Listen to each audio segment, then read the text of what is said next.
पिछले क्लास का हमारा था, रिवीजन हो गया। आइए अब समझते हैं कि प्रकाश का परिवर्तन क्या है। ठीक है, तो प्रकाश का परिवर्तन कैसे होता है, इसे समझने के लिए आप मान लीजिए कि कोई चीज है, मानिए कि एक बॉल लिया आप, उसे आपने दीवार पर मारा, वो लड़ के फिर आपके पास आता है, तो जो बॉल था वो टकरा कर वापस आया। इसी घटना को परिवर्तन कहते हैं। ठीक है, परिवर्तन जैसे कि वो बॉल टकरा के आपके पास आया, उसी प्रकार से प्रकाश भी किसी बिंदु स्रोत से निकलकर कोई सतह, जैसे कि वहां पर दीवार था, यहाँ पर कोई चिकनी या खुरदरी सतह हो सकती है, उससे टकरा कर फिर बॉल कहाँ जाएगी, वापस वापस आपके तरफ आएगी, तो प्रकाश भी वापस उसी दिशा में लौट जाएगा। ठीक है, तो परिवर्तन की घटना कैसी होती है, कोई वस्तु हो जो किसी सतह से टकरा कर पुनः उसी क्षेत्र में लौट जाए। मान लीजिए ये गेंद थी, ये दीवार था, ठीक, ये गेंद ये दीवार जो है, गेंद यहाँ दीवार पर टकराया, टकराने के बाद पुनः इसी क्षेत्र में लौट गया। ये ऐसा नहीं हुआ कि यह जो गेंद थी वो दीवार को तोड़ के इस पर आ जाए, ऐसा नहीं। ठीक है, वो टकराने के बाद पुनः उसी क्षेत्र में लौट जाए, इस घटना को परिवर्तन कहते हैं। और प्रकाश का परिवर्तन क्या होता है, आइए उसे देखिए। जैसे कि मान लीजिए कोई प्रकाश स्रोत से प्रकाश की किरणें निकली, मान लीजिए यह टॉर्च है, इस टॉर्च से जब प्रकाश की किरणें निकल रही है तो यहाँ से टकराएगी। ये मान लीजिए कोई चिकना सतह, दर्पण, कुछ भी हो सकता है, जिस पे टकराने के बाद यहाँ से क्या होगा, यह पुनः उसी क्षेत्र में लौट जाएगा। ठीक, तो यहाँ पर जो ये सतह था वो दीवार का काम किया, जो ये प्रकाश की किरणें हैं वो गेंद का। तो जो ये टकराव हुआ, इस घटना को पूरा, ये प्रकाश का टकराव हुआ, इसीलिए इसे प्रकाश का परिवर्तन कहते हैं। वहां पर गेंद का टकराव हुआ, इसीलिए उसे गेंद का परिवर्तन कहते हैं। ठीक है, तो कोई वस्तु अगर टकरा कर फिर उसी क्षेत्र में लौट जाए, जिस क्षेत्र से वो आई थी, जिस एरिया से वो आई थी, मान लीजिए कि वो ऐसे आई और फिर इसी क्षेत्र में लौट गई, ना कि वह ऐसे जाके इस तरफ निकल गई। ठीक, जब वो इसी क्षेत्र में लौट जाए तो इस घटना को परिवर्तन कहते हैं। ठीक है, तो प्रकाश का परिवर्तन कैसे होगा, कोई प्रकाश किरण पुंज किसी सतह से टकराकर पुनः उसी क्षेत्र में लौट जाए तो इस घटना को प्रकाश का परिवर्तन कहते हैं। तो परिभाषा आप लोग लिख सकते हैं, आइए बोलते हैं, लिखिए, लिखिए। किसी बिंदु स्रोत से निकली हुई प्रकाश की किरणें, किसी बिंदु स्रोत से निकली हुई प्रकाश की किरणें जब किसी चिकनी या खुरदरी सतह से टकराकर, प्रकाश की किरणें जब किसी चिकनी या खुरदरी सतह से टकराकर, चिकनी या खुरदरी सतह से टकराकर निकली हुई प्रकाश की किरणें किसी चिकनी या खुरदरी सतह से टकराकर, चिकनी या खुरदरी, खुरदरी रफ सरफेस, खुरदरी सतह से टकराकर पुनः उसी क्षेत्र में लौट जाए, पुनः उसी क्षेत्र में लौट जाए तो इस पूरी घटना को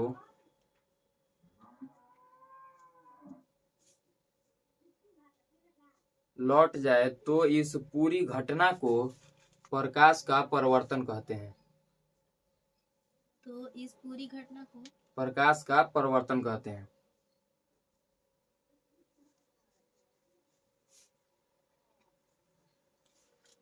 हो गया, हो गया, तो आप लोग इस डायग्राम को बना सकते हैं। हो गया, तो आइए देखिए, देखते हैं कि जब हमने परिभाषा लिखा तो उसमें गौर करने वाली एक बात है कि हमने दो सतह बोला, कौन कौन सी, एक चिकनी हो या खुरदरी हो। ठीक, मान लीजिए जो गेंद थी वो दीवार पर टकराई, ठीक, दीवार अगर प्लास्टर ना हो तो वो खुरदरा हो सकता है। ठीक, ईंट का यदि दीवार हो तो वह खुरदरा हो सकता है। फिर भी अगर गेंद उस दीवार से टकराएगी तो ऐसा नहीं होगा कि वह तोड़ के उस पर चली जाए, वो टकराने के बाद इधर ही लौट के आएगी। या फिर वो अगर प्लास्टर हो तो भी वो टकरा कर इधर ही आएगी। ठीक, तो सतह ऐसा भी हो सकता है। ठीक, इससे भी जब प्रकाश की किरणें टकराएंगी तो उसी दिशा में लौट जाएंगी। ठीक है, तो ये प्रकाश का परिवर्तन। कोई डाउट नहीं। प्रकाश का परिवर्तन किसे कहते हैं? किसी बिंदु स्रोत से निकली हुई प्रकाश की किरणें किसी चिकनी या खुरदरी सतह से टकराकर पुनः उसी क्षेत्र में लौट जाती है। इस पूरी घटना को प्रकाश का परिवर्तन कहते हैं। ठीक है, तो इस प्रकाश के परिवर्तन की पूरी घटना में दो सतहों पे जो होता है परिवर्तन, आइए उसे देखते हैं। पहले सतह चिकने सतह पर, पहला हमारा है चिकना सतह, दूसरा कैसा है? खुरदरा सतह। ठीक है, पहले सतह पर यदि प्रकाश की किरणें टकराए, मान लीजिए ये एक किरण आया, दूसरा यहाँ पर एक किरण आया, तो ये प्रकाश की किरणें टकराकर अपने ही दिशा में वापस इस क्षेत्र में वापस लौट रही है। जिस क्षेत्र से वो प्रकाश की किरणें आई थी, मतलब कि इस सतह से अगर ऊपर से किरणें आई थी तो टकराने के बाद फिर ऊपर ही जाएंगी। अगर सतह से किरणें दाएं तरफ से आई थी तो टकराने के बाद भी इधर ही जाएगी, न कि इधर बाहर की तरफ निकल जाएंगी। ठीक है, अगर खुरदरे सतह पर टकराए तो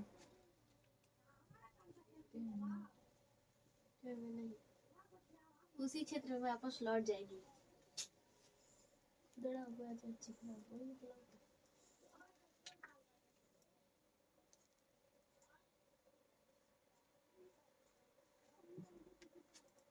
ठीक, तो नीचे आप लोग ये दो डायग्राम, एक चिकने सतह पर प्रकाश का परिवर्तन, एक खुरदरे सतह पर प्रकाश का परिवर्तन। ठीक है, यहाँ पर आप लोग दोनों को बना लीजिए। अंतर ये है कि यह सतह चिकना है और यह सतह खुरदरा है। दोनों से ये बताया जा रहा है कि सतह चिकना हो या खुरदरा, परिवर्तन दोनों से होगा। ठीक है, ये जो एंगल डिफरेंस दिख रहा है वो आगे पढ़ेंगे कि क्यों ये किरण जो है ये सीधी निकल गई और क्यों ये तिरछी निकल गई। ठीक है, ये आगे अभी पढ़ेंगे हम लोग। तो आइए आप समझते हैं कि प्रकाश के परिवर्तन में जो महत्वपूर्ण घटक होते हैं उनके बारे में जानते हैं कि प्रकाश के परिवर्तन में कौन कौन से महत्वपूर्ण जो घटक है वो कैसे कैसे काम करते हैं। तो आइए पहले देखते हैं, एक सतह होना चाहिए, चिकना हो या खुरदरा। ठीक, किसी बिंदु स्रोत से एक किरण आनी चाहिए। ठीक, वह जो बिंदु स्रोत से किरण आएगी सतह से टकराएगी, टकराने के बाद पुनः इसी दिशा में लौटेगी।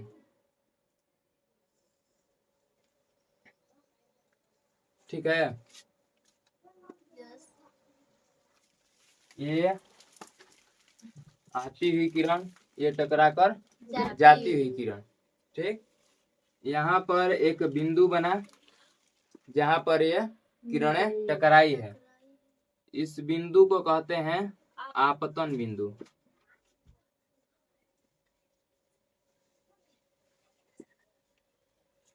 ठीक, और इस किरण को आपतित किरण, जो किरण प्रकाश स्रोत से निकलकर आती है उसे आपतित किरण, और जो किरण इस बिंदु से टकराकर पुनः उसी क्षेत्र में लौट जाती है तो इसे परावर्तित किरण, जो परावर्तित होने के बाद किरण आगे जाती है उसे परावर्तित किरण, जो बिंदु स्रोत से आती है उसे आपतित किरण।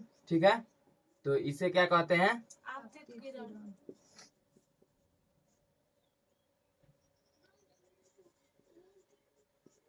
और इसे परावर्तित किरण।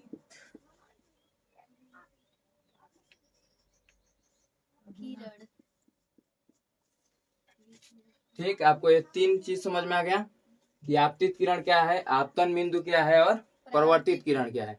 तो आपतित किरण, जो किरण आए सतह पे टकराने के लिए, जहां पर टकराए वो आपतन बिंदु, और टकराने के बाद अगर लौटे तो उसे परावर्तित किरण।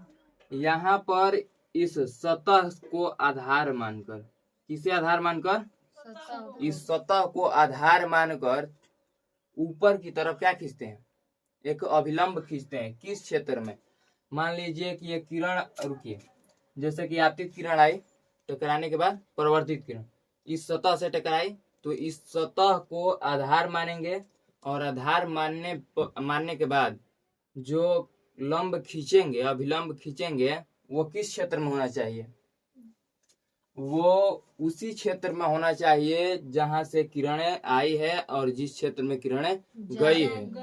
ठीक है, तो इधर की तरफ ये किरणें आई थी और इधर की तरफ लौट गई है, ये नीचे नहीं आई है और ना ही इधर गई है। यहाँ पर एक महत्वपूर्ण और बात है कि आधार मानने की बात हुई, तो जब तक हम आधार नहीं मानेंगे, मान लीजिए आपतन बिंदु है,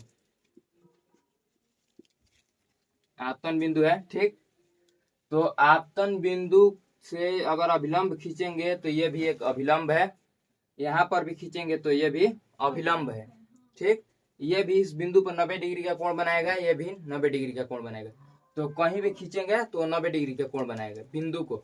अगर हम सतह को आधार मान ले, मान लीजिए कि ये एक सतह था जिसे हमने आधार माना इस बिंदु के लिए, ठीक, अगर यहाँ पर हमें अभिलंब खींचना है तो मात्र 2 अभिलंब खींचे जा सकते हैं। एक ऊपर की तरफ अभिलंब, मतलब समझ में आता है, सतह से जो 90 डिग्री का कोण बनाए, ठीक, यहाँ से कितने डिग्री का कोण बना रहा है, 90 डिग्री का। अगर नीचे भी हम लोग खींचेंगे तो ये जो कोण कितना का बनाएगा, 90 का। तो यहाँ पर देखिए, हमने तो ऊपर खींचा, आखिर क्यों खींचा उसे समझते हैं। जो ये सतह है उसे हमने आधार माना, तो 2 अभिलंब खींचे गए, एक ऊपर की तरफ, एक नीचे की तरफ। अब रहती है बात कि हमेशा ये ऊपर की तरफ या कभी कभी नीचे की तरफ क्यों खींचा जाता है, तो ये अभिलंब उसी क्षेत्र में खींचा जाएगा जिस क्षेत्र में प्रकाश की किरणें आई है और गई है। मतलब कि जिस क्षेत्र से प्रकाश की किरणें आ रही है और जिस क्षेत्र से प्रकाश की किरणें जा रही है, उसी क्षेत्र में ही अभिलंब को खींचा जाएगा। मान लीजिए अगर ये सतह है, ठीक, यहाँ से प्रकाश की किरणें आई और इधर लौट गई, ठीक, तो इस सतह को आधार मानकर इस बिंदु पर अभिलंब 2 जगह खींचा जा सकता है, एक तो ऊपर खींचा जा सकता है और एक नीचे की तरफ। तो हमें खींचना किधर है, जिधर आपतित किरण और परावर्तित किरण हो उधर हमें क्या अभिलंब खींचना है, ठीक है। तो आपतित किरण और परावर्तित किरण किधर है, नीचे की तरफ, ठीक, तो अभिलंब भी किधर खींचा जाएगा, नीचे की तरफ। समझ में आ रहा है। तो इस सतह से कितने डिग्री का कोण बना रही है, 90 डिग्री का, ठीक। तो ऊपर की तरफ क्यों नहीं खींचे इस एरिया में, क्योंकि इधर ना आपतित किरण है ना परावर्तित किरण है, और इधर आपतित किरण और परावर्तित किरण दोनों है, इसीलिए अभिलंब कहाँ खींचा जा रहा है, नीचे की तरफ, ठीक है। और इसके लिए हम ऊपर की तरफ क्यों खींचे, क्योंकि आपतित किरण और परावर्तित किरण दोनों कहाँ है, ऊपर की तरफ। तो हमने यह क्या खींचा था, अभिलंब, ठीक। आइए अब देखते हैं, जब हमने अभिलंब खींचा तो ये जो आपतित किरण और परावर्तित किरण के बीच जो ये कोण बन रहा था, बड़ा सा कोण बन रहा था, वो 2 बराबर भागों में बट गया। ये बराबर भागों में कैसे बटा है, ये इसे समझते हैं। जब हमने इस बिंदु पर कोई टकराई किरण, टकराई तो हमने इस बिंदु पर ही अभिलंब खींचा, ठीक। तो जब इस बिंदु पर अभिलंब खींचा तब जाकर ये दोनों कोण जो हुआ बराबर भागों में बट गया, ठीक है। तो बराबर भागों में बटने से इधर का आधा हो गया, मतलब अगर इधर 4 डिग्री का कोण था तो इधर भी कितना डिग्री का कोण होगा, 4 डिग्री का, ठीक है। तो अब ये जो है इस कोण को क्या कहेंगे और इस कोण का क्या कहेंगे, अलग अलग नाम है इसका, ठीक। जो आपतित किरण और अभिलंब के बीच होगा उसे आपतन कोण, और जो अभिलंब और परावर्तित किरण के बीच होगा उसे परावर्तन कोण। तो इसे क्या कहेंगे, आपतन कोण, आपतन कोण, और इसे परावर्तन कोण, परावर्तन कोण। इसे आई द्वारा सूचित किया जाता है स्मॉल आई, और इसे आर द्वारा सूचित किया जाता है। ठीक,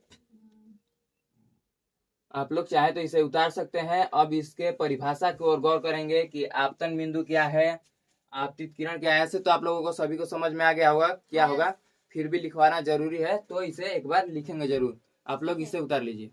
हाँ, तो आइए अब घटकों के जो परिभाषा है उनको देख लेते हैं। जो पीछे हमने घटक पढ़े हैं कि आपतित किरण क्या है, परिवर्तित किरण क्या है, परावर्तक सतह क्या है, आपतन बिंदु क्या है, इन सभी के बारे में एक परिभाषा जो आप पहले भी जानते हैं जब हमने समझाया था कि आपतित किरण क्या है। तो आइए इसे एक साधारण शब्दों में देखते हैं कि आपतित किरण किसी प्रकाश स्रोत से निकली हुई किरण को आपतित किरण कहते हैं। किसी भी प्रकाश स्रोत से निकली हुई किरण को आपतित किरण कहते हैं। मान लीजिए यदि एक टॉर्च है तो इससे जो प्रकाश की किरणें निकल रही है इसे भी आपतित किरण कहते हैं। ठीक है, दूसरा देखते हैं हम लोग प्रवर्तक सतह। जिस सतह से आपतित किरण टकराती है उस सतह को ही प्रवर्तक सतह कहते हैं। ठीक है, प्रवर्तक सतह, यहाँ पर परिवर्तित लिखा गया है, सॉरी, प्रवर्तक सतह कहते हैं।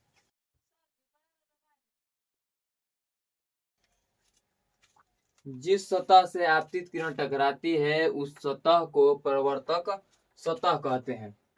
आपतित किरण क्या है, किसी प्रकाश स्रोत से निकली हुई किरण को आपतित किरण कहते हैं। अब देखते हैं हम लोग परावर्तित किरण क्या है।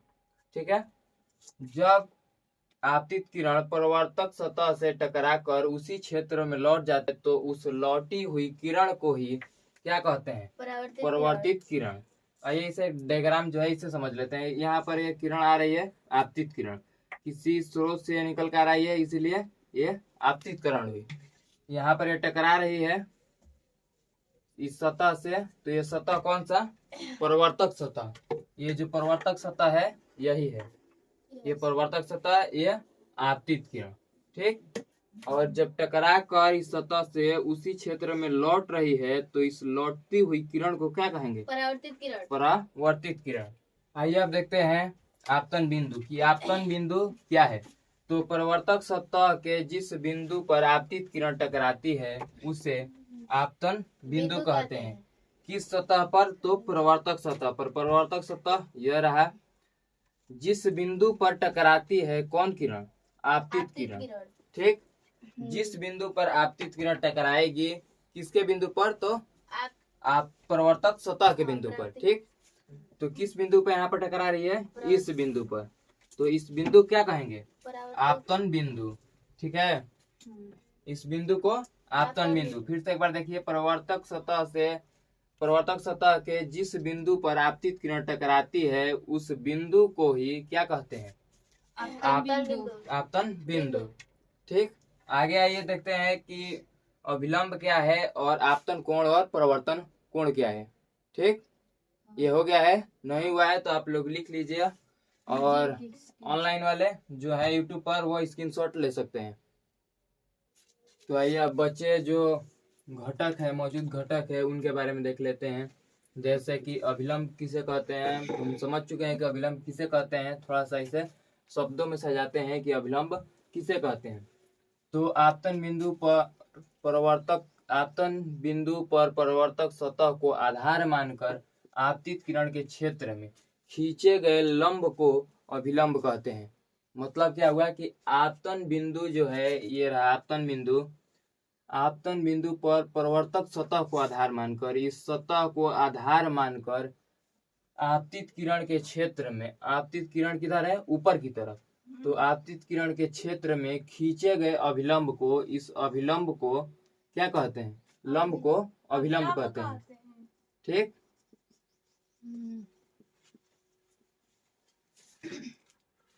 तो किससे हम लोग आधार माने हैं, तो परावर्तक सतह को। किस बिंदु पर हम लोग ये अभिलंब खींच रहे हैं, तो आपतन बिंदु पर। ठीक है, जो अभिलंब है वो आपतित किरण और परावर्तित किरण के बीच मौजूद कोण को दो बराबर भागों में बांटता है। कौन कौन, आपतन कोण तथा परावर्तन कोण। ठीक, तो आइए अब देख लेते हैं कि आपतन कोण को कैसे शब्दों में सजा सकते हैं और परावर्तन कोण को। तो आपतित किरण तथा अभिलंब के बीच बने कोण को ही क्या कहते हैं, आपतन कोण। मतलब कि ये जो आपतित किरण है और ये अभिलंब है, इसके बीच बने कोण को क्या कहते हैं? आपतन कोण। आपतन कोण। ठीक, आगे देखिए, इसे आई द्वारा सूचित किया जाता है, मतलब कि इसे आई से भी सूचित किया जा सकता है। ठीक, दूसरा क्या है इसमें कोण?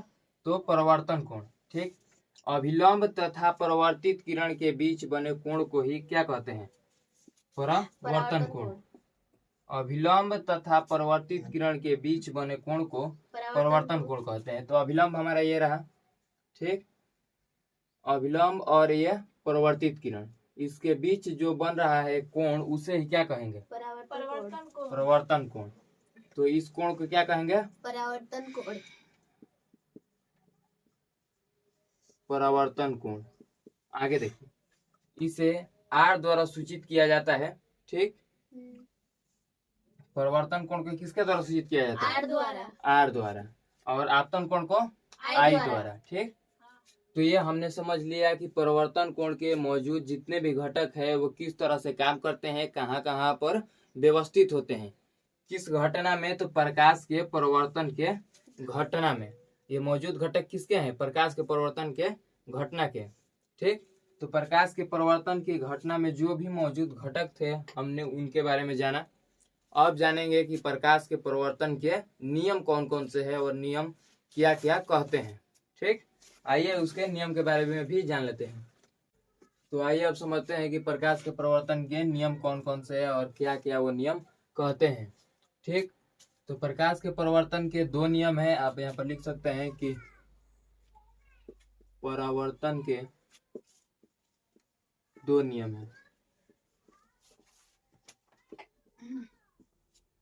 पहला नियम क्या कहता है? पहला नियम कहता है कि आपतित किरण, परावर्तित किरण तथा आपतन बिंदु पर खींचा गया अभिलंब तीनों एक ही तल में होते हैं।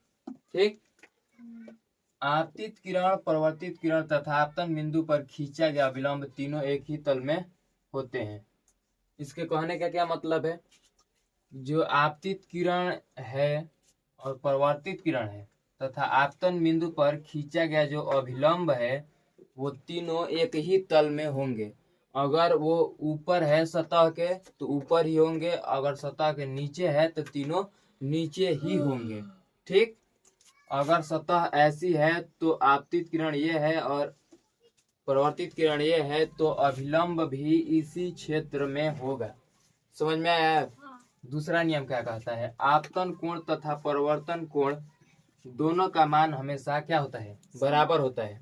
ठीक, तो आपतन कोण और परावर्तन कोण दोनों का मान बराबर होता है, मतलब कि जो ये आपतन कोण है और ये परावर्तन कोण, मतलब कि आई जो है वो आर के हमेशा क्या होती है? बराबर। ठीक,